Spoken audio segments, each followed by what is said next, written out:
शिमरानगढ़ नाम का एक गांव था जहां पे समीर नाम का व्यक्ति समोसा बेचकर अपना गुजारा किया करता था। ठीक समीर की दुकान के सामने सुयोग नाम का व्यक्ति पानी पूरी बेचा करता था। और तुम्हारी पानी पूरी की दुकान कैसी चल रही है? आजकल ज्यादा लोग दिखाई नहीं देते हैं तुम्हारी दुकान पर। शायद लोग मेरी दुकान से समोसा खाने बिजी हो गए होंगे। भाई समीर, तुम्हारी दुकान मेरे सामने ही है, लेकिन लोग तो मुझे तुम्हारी दुकान पर भी नहीं दिखते हैं। तो वो गए कहाँ? शायद तुम्हारे समोसे खाने से उनका पेट दर्द कर रहा हो। दोनों अपने अपने रास्ते चले जाते हैं। थोड़े दिन बीतते हैं और शहर से पूनम नाम की औरत गांव में आती है। पूनम के गांव में आने के बाद से लोग ना तो सुयोग की पानी पूरी खा रहे थे और ना ही समीर के समोसे। एक दिन रास्ते में दोनों टकराते हैं। भाई सुयोग, तुम्हारा धंधा कैसे चल रहा है? अब क्या बताऊं समीर, कोई आजकल पानी पूरी खाने आता ही नहीं है। धंधा एक बार में इतना नीचे कैसे चला गया पता नहीं चल रहा। ऐसा ही हाल कुछ मेरा भी है सुयोग भाई। मैंने सुना है कि कोई पूनम नाम की औरत इस कस्बे में आई है और उसने नए खाने का जायका बेचना शुरू कर दिया है। चलो फिर जाकर देखते हैं। समीर और सुयोग दोनों ही पूनम की दुकान जाते हैं और देखते हैं कि पूनम कोई गोल मिठाई जैसे खाने की चीज बेच रही है। पूनम जी, ये आप गोल गोल खाने की क्या चीज बेच रही है? इसे मोमोज कहते हैं। खास इसे मैं शहर से सीख कर आई हूँ, पर जब से मैंने दुकान खोली है सारे गांव वाले सिर्फ मेरे पास ही ये अच्छे मोमोज खाने आते हैं। अभी इस गांव में कोई भी समोसा और पानी पूरी खाना ही नहीं चाहता। तुम अभी नहीं हो इस कस्बे में। ये मोमोज की दुकान कस्बे में बंद कर दो। तुम्हारी मोमोज की वजह से कोई मेरे यहाँ पानी पूरी खाने नहीं आ रहा। ठीक कहा, इस मोमोज की वजह से मेरी दुकान पर भी कोई समोसा खाने नहीं आ रहा। मैं तो मोमोज बेचना बंद नहीं करूँगी। तुमको जो करना है करो। अभी जाओ, मुझे मोमोज बेचने दो। आए बड़े मुझे धमकाने वाले। समीर और सुयोग वहाँ से निकल जाते हैं और रास्ते में रुककर एक दूसरे से बात करते हैं। मेरे पास एक तरकीब है। जिस तरीके से ये पूनम शहर से मोमोज बनाना सीख कर आई है ना, उसी तरीके से हम दोनों भी कुछ शहर से सीख कर आते हैं। इस पूनम को मजा चखाने के लिए हम दोनों को एक साथ आना ही पड़ेगा। क्या कहते हो? हाँ, मैं तुम्हारे साथ हूँ।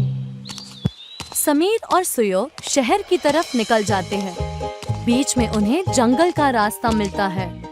जब वो जंगल के रास्ते से जा ही रहे थे, तभी समीर का पैर फिसल जाता है और वो एक गड्ढे में गिर जाता है। अरे समीर, तुम कहाँ गिर गए भाई? ये गड्ढा यहाँ कैसे आ गया? पक्का किसी शिकारी ने किसी जानवर के लिए गड्ढा खोद कर रखा होगा। तभी उस गड्ढे में से समीर सुयोग को आवाज लगाता है। सुयोग, नीचे आ जाओ। देखो, यहाँ पर एक अलग ही दुनिया है। और वो देखता है कि उस गड्ढे के नीचे एक अलग ही दुनिया है, जहाँ पर दूर दूर तक एक अनोखे चमकते हुए आलू के खेत थे। तभी वो दोनों ये सब देखकर हैरान हो जाते हैं। तभी वहाँ पर एक बाबा आते हैं। तुम दोनों यहाँ क्या कर रहे हो बेटा? जी, हम शहर की तरफ जा रहे थे, तभी मैं गलती से इस गड्ढे में गिर गया। जब मैं नीचे आया तो देखा कि यहाँ तो कोई अलग ही दुनिया बसी हुई है और दूर दूर तक आलू की खेती है। ये कोई मामूली आलू नहीं है, ये आलू इच्छा पूरी करते हैं। अगर ऐसा है तो एक बार मुझे भी खाने के लिए दीजिए ना। मेरी भी एक इच्छा है। मुझे मेरी पानी पूरी की दुकान पूरे कस्बे में सबसे ज्यादा मशहूर चाहिए। मेरी भी इच्छा है कि मेरी समोसे की दुकान पूरे कस्बे में सबसे ज्यादा प्रसिद्ध हो, उस मोमोज वाली से भी ज्यादा। मगर मैं तुम दोनों की ये इच्छा पूरी करने वाले आलू नहीं दे सकता। तुम दोनों के अंदर एक दूसरे के खिलाफ बहुत जलन है। मैं तुम दोनों को ये आलू तभी दूंगा जब तुम अपने अपने अहंकार को खत्म करके साथ में मिलकर काम करने का निर्णय ले लो। दोनों एक दूसरे को देखते हैं और साथ में काम करने के लिए तैयार हो जाते हैं। बाबा उन दोनों को एक आलू के 2 भाग करके दे देता है। अब आधा आलू तुम खाओ और आधा आलू तुम, और एक साथ अपनी इच्छा को मांगो। हम दोनों कस्बे में सबसे अच्छा और मशहूर समोसा पानी पूरी बेचना चाहते हैं। आलू से इच्छा कहते ही दोनों वापस उसी जंगल में पहुंच जाते हैं और वो जब दोनों अपनी दुकान पर लौटते हैं तो वहाँ पर समीर और सुयोग के दुकान के बीचों बीच एक आलू का दरख्त नजर आता है। ये आलू दरख्त पर कैसे उग रहे हैं? हमारी कल की इच्छा का फल ये आलू का दरख्त है। चलो इसमें से आलू ले लो। मैं इसके समोसे बनाऊंगा और तुम उस समोसे में पानी पूरी का तीखा और मीठा पानी पूरी डालकर लोगों को खिलाना शुरू कर देना। समीर पेड़ के आलू से समोसा बनाने लगता है और सुयोग पानी पूरी की तैयारी करने लगता है। जब सब तैयार हो जाता है तब दोनों अपने समोसे पानी पूरी को बेचना शुरू कर देते हैं। दोनों एक ही दुकान में काम करने लगते हैं। आओ आओ, समोसा पानी पूरी को चखो। यकीन नहीं आ रहा है तो खुद खाकर देख लो। तभी वहाँ से एक औरत गुजर रही थी। समोसा पानी पूरी, ये तो मैंने पहली बार सुना है। जरा एक प्लेट देना। सुयोग समोसा को लेकर उसमें छेद करके उसमें मीठा और तीखा पानी डालकर उस औरत को समोसा पानी पूरी दे देता है। जैसे ही वो औरत उस समोसा पानी पूरी को खाती है उसका चेहरा खिल जाता है और वो कहती है, मैंने इससे अपने पहले जिंदगी में इतना लजीज कभी कुछ नहीं खाया। ये तो बहुत बेहतरीन है। भाई और 2 प्लेट देना। 10 प्लेट घर के लिए भी पैक कर देना। जी अभी देता हूँ। धीरे धीरे पूरे गांव में समीर और सुयोग के समोसा पानी पूरी की चर्चा होने लगती है और पूरा गांव समोसा पानी पूरी का दीवाना हो जाता है। वो सिर्फ शिमरानगढ़ नहीं बल्कि दूसरे गांव में भी मशहूर हो चुके थे, मगर उनका उगता सूरज किसी और को चुभ रहा था। अब लोगों को क्या हो गया? मेरी दुकान पर आजकल कोई आता ही नहीं है। किसी को मोमोज खाना ही नहीं है। सबको वो समोसा पानी पूरी खाना है और ये समोसा पानी पूरी कितना बेकार है। पूनम खुद से बातें करने ही लगी थी। तभी वहाँ पर सूरज दलाल आ जाता है। क्या हो गया पूनम जी? मोमोज नहीं बिक रहे, इसीलिए तो परेशान नहीं है। मैं दुखी क्यों न हूँ? इतनी मेहनत कर मैं शहर जाकर मोमोज बनाना सीख के आई थी। मुझे कुछ करना होगा, नहीं तो मेरे लेने के देने पड़ जाएंगे। मुझे पता है कि उन दोनों की दुखती रग क्या है। क्या है? मुझे बताओ। और तुम्हें कैसे पता? सब बताता हूँ, धैर्य रखिए, मैं आपकी मदद करूँगा, लेकिन आपको मेरी मुंह बोली रकम देनी होगी।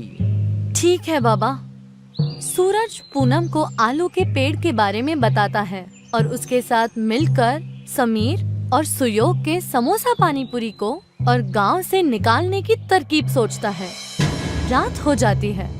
समीर और सुयोग दुकान बंद करके अपने घर जाने लगते हैं। उनके जाने के बाद वहाँ पर पूनम और सूरज आ जाते हैं। देखिए, मैं इसी दरख्त की बात कर रहा था। यही वो दरख्त है जो अचानक से एक ही दिन में उग गया। इसी दरख्त के आलू तोड़कर वो लोग समोसा पानी पूरी बनाते हैं। मैंने कभी आलू देने वाले पेड़ के बारे में नहीं सुना है। इसमें पक्का कोई जादू होगा। आज इसे यहीं जलाकर राख कर दूंगी मैं। फिर देखती हूँ ये लोग कैसे समोसा पानी पूरी बनाते हैं। दोनों मिलकर उस दरख्त को काटने लगते हैं और दोनों काफी थक जाते हैं। पूनम जी, मैं तो कहता हूँ कि बाकी दरख्त कल काट लेंगे। सुबह होने वाली है, किसी ने देख लिया, लेने के देने पड़ जाएंगे। तुम सही कह रहे हो। चलो अभी यहाँ से निकलते हैं, कल आकर अपना काम पूरा कर लेंगे। दोनों वहाँ से निकल जाते हैं। जैसे ही सूरज उगने लगता है, समीर और सुयोग दोनों ही अपनी दुकान खोलने आते हैं और देखते हैं कि दरख्त आधा कटा हुआ है। और जैसे ही सूरज की रोशनी उस दरख्त पर पड़ती है, दरख्त वापस से ठीक हो जाता है। तुमने देखा जो मैंने देखा? हाँ, मैंने देखा किस तरह से ये दरख्त अपने आप ही ठीक हो गया। लेकिन इस दरख्त को काटा किसने था? वो वो अपनी दुकान खोल लेते हैं और समोसा पानी पूरी बेचना शुरू करते हैं। दिन खत्म होता है और रात आती है। समीर और सुयोग दुकान बंद करके घर चले जाते हैं। रात के अंधेरे में फिर पूनम और सूरज उस दरख्त के पास आते हैं।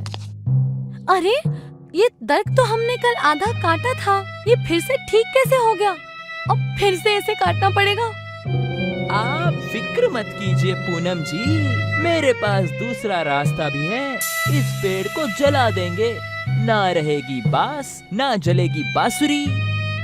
पूनम और सूरज एक लकड़ी पर मशाल जलाते हैं और जैसे ही सूरज दरख्त को जलाने वाला होता है, दरख्त की जड़ें दोनों पूनम और सूरज को अपने अंदर खींच लेती है। अगली सुबह जब समीर और सुयोग वहाँ पर आते हैं, तब वो देखते हैं कि वहाँ अब 3 दरख्त हो चुके हैं। कमाल है, अब तक तो एक ही दरख्त था, अब 3 हो गए। कमलीपुर नाम का एक गांव था। कमलीपुर गांव के लोग हमेशा हंसी खुशी के पल बिताया करते थे। उन्हें गांव में किसी भी चीज की कोई दिक्कत नहीं थी। कई दिनों से कस्बे में कोई आयोजन नहीं हुआ है, हमें कुछ तो करना चाहिए। ऐसा क्या करे जिससे गांव में रौनक आ जाए? वो देखो, आनंद भैया आ गए। ये बचपन में शहर भागकर गए थे ताकि बड़ा आदमी बन सके। चलो चलकर देखते हैं ये कस्बे में क्यों आए हैं। दोनों मिलकर रौनक के पास जाते हैं और उसे एक बहुत ही बुरी हालत में देखते हैं। हाथ में गठरी बंधी हुई पोटली, साथ में बीवी और 2 छोटे छोटे बच्चे। वो दोनों हैरानी से रौनक से पूछते हैं, तुम तो वही रौनक हो तो जो बचपन में कस्बे से भाग गया था? हाँ भाईजान, मैं वही हूँ जो बचपन में भाग गया था। हम जब छोटे थे तब हमारी माएँ तुम्हारे नाम के ताने सुनाया करती थी कि तुम पढ़ाई और खेल कूद दोनों में अच्छे हो। लेकिन आज तुम्हारी हालत कैसी हो गई? ये वक्त नहीं है इन सब बातों का। मेरी बीवी और बच्चे कई दिनों से भूखे हैं। हम 400 किलोमीटर शहर से पैदल चलकर आए हैं। हो सके तो तुम 2 वक्त का अनाज ही दे दो, मैं तुम्हें लौटा दूंगा। तुम अपने पुराने घर जाओ, और रही बात खाने और अनाज की, तो उसकी फिक्र मत करो। सरपंच साहब से कहकर मैं तुम्हारे घर खाना भिजवा दूंगा। बड़ी मेहरबानी होगी भाईजान। रौनक उनसे बातें करके अपने पुराने घर, जो कि पूरी तरह से कबाड़ हो चुका है, वहाँ चले जाता है।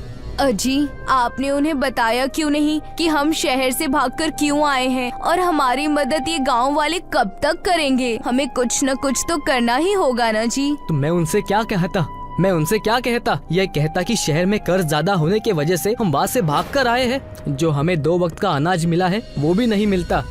सही कहा आपने। बेहतर यही है कि आप किसी से कुछ ना कहें। अगले दिन रौनक गांव के सरपंच से मिलता है और उन्हें सारा मसला बताता है। तुम अब शहर जाने की फिक्र मत करो, बल्कि यहाँ आ गए हो तो यही अपना धंधा शुरू कर दो। देखो कस्बे के लोग कितने खुश हैं। ताज़ी हवा, ताज़ी सब्जियाँ खाकर यही गुजारा करना। अपनी बेगम और बच्चों को और तकलीफ मत दो। ठीक कहा आपने सरपंच जी, मैं बिल्कुल ऐसा ही करूँगा। शहर में भी मैं पानी पूरी बनाकर बेचा करता था। पानी पूरी, ये क्या होता है? ये तो मैंने पहली बार सुना है। मैं गोलगप्पों की बात कर रहा हूँ। मेरी बीवी रेनू का गोलगप्पे बनाया करती थी और मैं शहर की गलियों में रिक्शा चलाया करता था। अब रिक्शा की क्या जरूरत? तुम एक काम करना, यही गोलगप्पे बनाकर बेचने लगना। यहाँ तुम्हारी थोड़ी बहुत आमदनी भी हो जाएगी और गाँव वालों को गोलगप्पे का स्वाद भी मालूम चल जाएगा। उसके कुछ ही दिनों बाद रौनक और उसकी बीवी ने मिलकर गोलगप्पे का एक ठेला खोल लिया। थोड़ी सी जमीन ही बची थी, उसे भी गिरवी रखकर ये काम शुरू किया है। ऊपर वाला करे सब कुछ ठीक हो जाए। रौनक ने गोलगप्पे का ठेला खोला ही था कि वहाँ पर तुरंत रिक्शे वाला सचिन आ गया और कहने लगा, रौनक भैया दुकान खोल लिए, लेकिन आपके चेहरे से रौनक कहाँ चली गई? अरे रौनक, दुकान खोले 1 घंटा हो गया है, लेकिन कोई दिखाई ही नहीं दे रहा है। कितने के है ये गोलगप्पे? सिर्फ 10 रुपए के, वो भी 5। अच्छा, तो 1 प्लेट लगा दीजिए। रौनक गोलगप्पा सचिन को परोसने लगा। 2 गोलगप्पे खाने के बाद ही सचिन ने कहा, ये तो अमृत समान है। बेवकूफ है ये लोग जो गोलगप्पा तुम्हारे यहाँ नहीं खा रहे। मैं रिक्शे से घूम घूम कर सबको ये बात बता दूंगा। तुम्हारी बड़ी मेहरबानी होगी भाईजान, अगर तुमने ऐसा कर दिया तो। कुछ दिन और बीत जाते हैं। रौनक और रेणुका का गोलगप्पे का कारोबार चलने लगता है। तब सरपंच जी उनसे मिलते हैं और उनसे कहते हैं, पता है रौनक, मैंने तुम्हें अपने घर आज क्यों बुलाया है? क्यों सरपंच जी? वही तो मैं भी सोच रहा हूँ। तुम्हारे गोलगप्पे बहुत मशहूर है। मैं चाहता हूँ कि तुम ढेर सारे गोलगप्पे बनाओ और अड़ोस पड़ोस के कस्बों में उसे बेचकर लोगों को खिलाकर मेरे साथ आने वाले चुनाव के लिए प्रचार करो। आपने मेरे परिवार की मदद उस वक्त की थी जब मैं शहर से बेसहारा होकर आया था। मैं आपकी मदद जरूर करूँगा। लेकिन हमारे पास पैसे कहाँ से आएंगे? हम इतने सारे गोलगप्पे बनाएंगे कैसे? हमें बनाना होगा। मैं उन्हें अपनी जबान देकर आया हूँ। हमें हमारे थोड़े खेतों को बेचना होगा। उसे तो पहले से ही गिरवी रखा हुआ है। कमाकर नया ले लेंगे, उसकी फिक्र मत करो। रौनक ने अपनी बची हुई जमीन भी बेच दी और खूब सारे गोलगप्पे बनाकर तैयार कर दिए और सरपंच जी से कहा, जी सरपंच जी, मैंने सारे गोलगप्पे तैयार करके आपके घर पहुंचा दिए हैं। मेरे पैसे? कैसे पैसे भाई? मैंने कब कहा था कि पैसे दूंगा? मजाक मत कीजिए सरपंच जी। मैंने अपने बच्चे कुछ खेत भी बेच दिए हैं, इसीलिए मैं आपसे पैसे मांग रहा था। तुम्हारा दिमाग ठिकाने पर तो है। मैं तुम्हें एक फूटी कौड़ी भी नहीं दूंगा। हट जाओ मेरे सामने से। इतना कहते ही सरपंच के 2 मुश्तंडे नौकर आ गए और रौनक को रास्ते के किनारे फेंक दिया। ये तो उन्होंने बहुत गलत किया है जी। हम तो अब खाने को तरस जाएंगे। हमारी तो अब भूखे रहने की नौबत आ गई। इस गांव से अब मन ही उठ गया है। रौनक और सरपंच की बहस पूरे गांव में पता चलने की वजह से कोई भी रौनक से गोलगप्पे नहीं खरीदता। तब सचिन रौनक से कहता है, मैं कुछ जरूरी कामों के लिए शहर जा रहा हूँ। अपनी रिक्शा तुम्हारे घर पर छोड़कर। इस कस्बे में सिर्फ तुम ही हो जिसे रिक्शा चलाना आता है। तुम कहो तो मैं इसे थोड़ा सा इस्तेमाल कर लूं? क्यों नहीं, मैं अगले हफ्ते आऊंगा। तब तक तुम इससे सवारी ढो लेना। तुम पैसे भी कमा लोगे और आसपास के कस्बों में तुम्हारी मुलाकातें भी बढ़ जाएंगी। सचिन की रिक्शा मिलने पर रौनक बेहद खुश हो जाता है। तब रेणुका ने उसे सुझाव दिया कि इस रिक्शे में बैठकर आप गोलगप्पे गांव-गांव घूम-घूम कर बेचा कीजिए। हमें बहुत मुनाफा होगा। मेरा भी यही ख्याल है।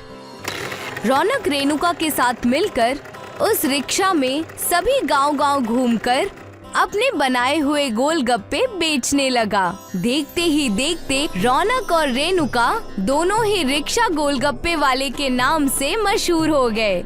हमने हफ्ते भर में ही हमारी गिरवी जमीन छुड़ा ली। भला हो उस रिक्शे वाले का जिसने हमें ये रिक्शा दी। मैं आज बहुत खुश हूँ। हमेशा मैं कर्जे से भाग कर आया हूँ। आज ऐसा लग रहा है कि मैं दुनिया जीत चुका हूँ। उतने में ही सचिन वहाँ पर एक नई रिक्शा लेकर आ गया और तब रौनक ने कहा, अरे वाह भाईजान, नई रिक्शा, ये किस लिए? मेरी पुरानी रिक्शा को बेचने की सोच रहा हूँ। मैं गांव से सवारियों को गांव छोड़ने की बजाय गांव से शहर तक सवारियों को छोड़ूंगा। तुम बुरा ना मानो तो क्या ये रिक्शा तुम मुझे बेच सकते हो? ये भी कोई पूछने की बात है? तुम इसे रख लो। वैसे भी अब ये मेरी रिक्शा है का? तुमने तो इसे गोलगप्पे के रिक्शा से मशहूर कर दिया है। आपकी बड़ी मेहरबानी होगी भाई साहब। रेणुका और रौनक ने मिलकर उस रिक्शे को खरीद लिया और दोनों ही उसमें रिक्शा गोलगप्पे बेचा करते थे। सब लोग बड़ी हंसी खुशी रिक्शा पानीपुरी को खाया करते थे। अब उन दोनों का कारोबार और घर दोनों ही बेहद अच्छा चलने लगा। मैंने कहा था ना, हमारे गोलगप्पे का कारोबार इतना चलेगा कि आप देखते रह जाएंगे। हाँ सुमन, आज तुम्हारी बदौलत हम इस गरीबी से उभर पाए हैं, वरना ना जाने हमारा क्या होता। बात उस समय की है जब सोनू और सुमन नाम के मियाँ बीवी रामनगर के एक घर में रहा करते थे। सोनू कारखाने में काम किया करता था और सुमन उसके लिए दोपहर का खाना बना कर देती थी। सोनू बहुत कामकाजी था। तू इतनी मेहनत क्यों कर रहा है? तू तो इस कंपनी को अपना मानने लगा है। भाभी ने इतना अच्छा खाना बनाकर दिया है और तूने उसे ऐसे ही रखा है। जल्दी से टिफिन खोल, मुझे भूख लगी है। जल्दी बता क्या लेकर आया है? अबे मुझसे ज्यादा जल्दी तो तुझे रहती है खाना खाने की। अभी तो लंच ब्रेक हुआ है, रुक जा। अरे भाई लंच ब्रेक हुआ है तो जल्दी चलना और मेरे लिए भी टिफिन खोल। मुझे जल्दी से भाभी के हाथ का खाना खाना है। अरे भाई ठीक है, थोड़ा सब्र तो कर, हाथ मुंह तो धोकर आऊं। सोनू और आकाश हाथ मुंह धोकर खाना खाना शुरू कर देते हैं। मिल बांटकर दोनों लोग खाना खाते हैं। उसके बाद दोनों लोग काम करते हैं।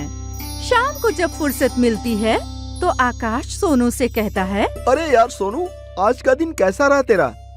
अरे हमेशा की तरह ही रहा, कुछ खास नहीं था यार। अरे खास बात तो मैं तुझे बताता हूँ। क्या बात है? तू इतना परेशान क्यों है? अरे यार, जब मैं लंच के वक्त बॉस के केबिन की तरफ गया तो मैंने सुना कि... अबे क्या सुन लिया तूने?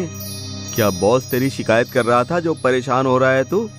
अरे शिकायत विकायत की बात नहीं है, पर मैंने बॉस को कहते हुए सुना था कि कंपनी घाटे में जा रही है, इसलिए कह रहा था कि फैक्ट्री में मुलाजिमों को कम कर देना है और ये सिलसिला कल से ही शुरू होगा। अभी क्या बात कर रहा है? अरे ऐसा हुआ तो हम कहाँ जाएंगे? ऐसा नहीं हो सकता यार, हमारी रोजी रोटी तो इसी फैक्ट्री से चलती है। इसके अलावा हमें कोई काम भी नहीं आता। जब से काम करना सीखा है तो इसी फैक्ट्री में काम किया है। हाँ यार, यही फिक्र तो मुझे भी हो रही है। अब करे तो क्या करें? आकाश और सोनू इसी चिंता में जा रहे थे। सोनू ने आकाश को अपने घर पर थोड़ी देर रुकने के लिए कहा। तभी वहाँ पर आकाश की बीवी पूजा भी आ गई। अरे पूजा, तुम यहाँ क्या कर रही हो? अगर तुम आ सकते हो तो मैं भी आ सकती हूँ। सुमन भाभी ने बुलाया है, कह रही थी गोलगप्पे बना रही हूँ, खाने आ जाना। ठीक हुआ तुम दोनों भी आ गए। मैं तुम दोनों के लिए गोलगप्पे लेकर आती हूँ। पूजा और सुमन आकाश और सोनू के लिए गोलगप्पे लेकर आती हैं। सुमन बहुत ही लजीज गोलगप्पे बनाती थी। उसके गोलगप्पे आकाश और सोनू दोनों को बहुत पसंद आते थे। सोनू उससे अक्सर गोलगप्पे बनवाता रहता था। अरे भाभी, खाना तो अच्छा बनाते ही हो और गोलगप्पे तो उससे भी अच्छा बनाती हो। इन गोलगप्पों में तो सच में करिश्मा है, कितना भी खाओ दिल नहीं भरता। अरे सच कह रहा है ये, सच में तुम्हारे हाथ में तो जादू है। तुम जो गोलगप्पे बनाती हो इतने बड़े होते हैं कि 3 गोलगप्पे में ही पेट भर जाता है। तुम्हारे हाथ के गोलगप्पे खाकर तो हम अपनी सारी परेशानी भूल जाते हैं। परेशानी? कैसी परेशानी? कौन सी परेशानी की बात कर रहे हो तुम? खैरियत तो है ना? अरे सोनू, क्यों भाभी को परेशान कर रहा है? चुप हो जा यार। नहीं, मैं जानती हूँ कि आप दोनों को क्या परेशानी है। आज आप दोनों खामोश लग रहे हैं जब से कारखाने से आए हैं।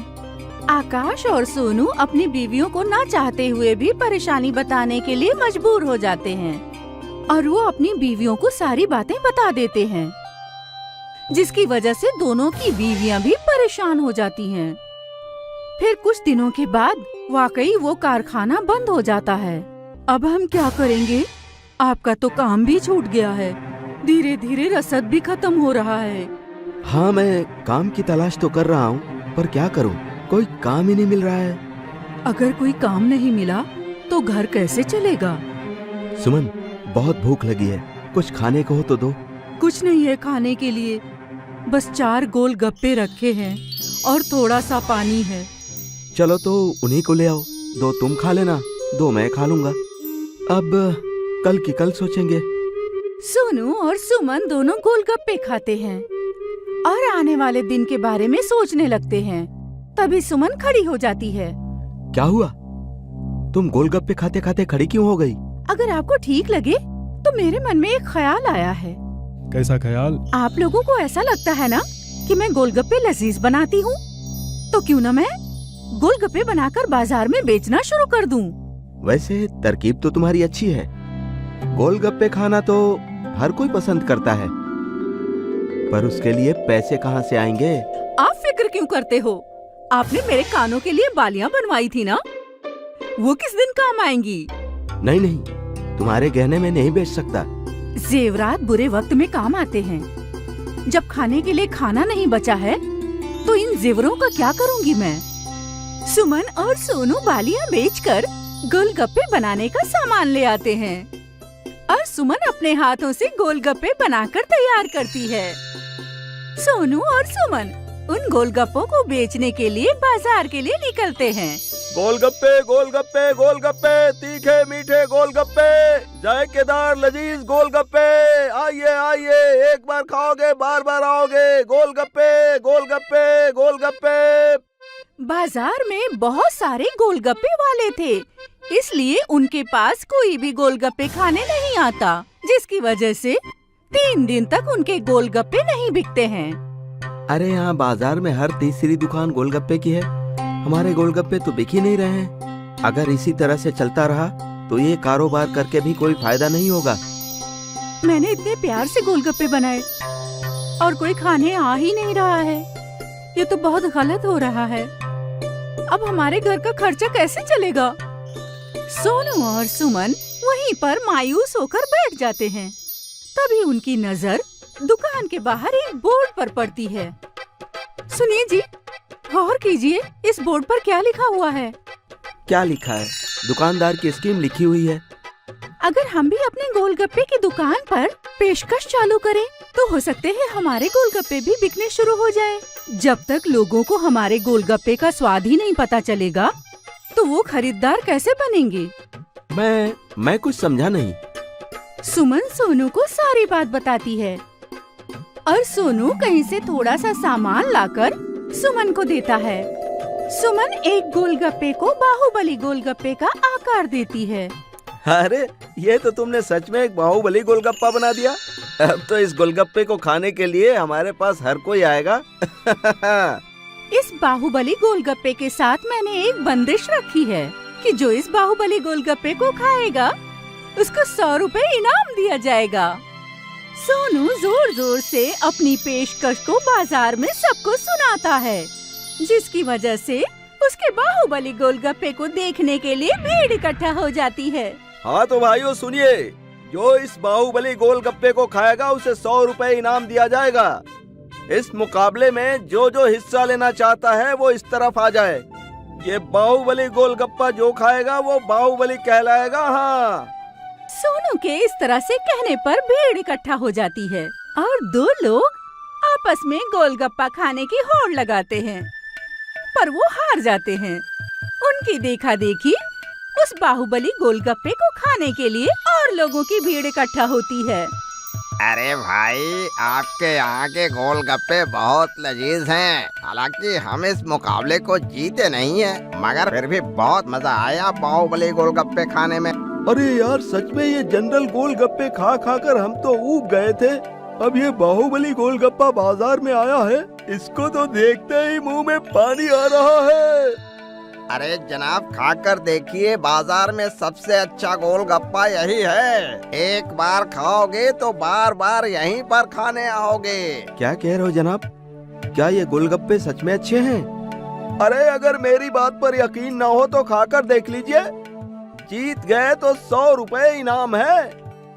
सभी भीड़ में बाहुबली गोलगप्पे के बारे में चर्चा करते हैं और बाजार के सभी लोग सुमन की दुकान पर गोलगप्पा खाने का मुकाबला करने आ जाते हैं। उनकी दुकान अब बाहुबली गोलगप्पे के नाम से मशहूर होने लगी थी।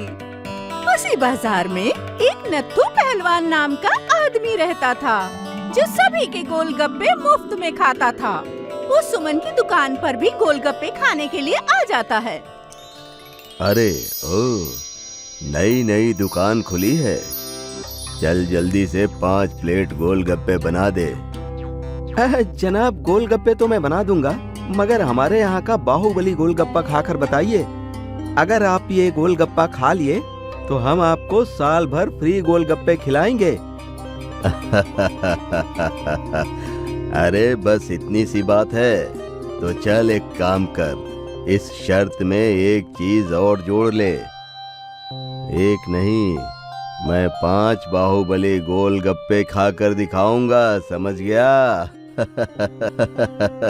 अगर आप ये गोलगप्पा नहीं खा पाए तो आपको मुफ्त में खाने की आदत को छोड़नी पड़ेगी। ठीक है, हमें मंजूर है।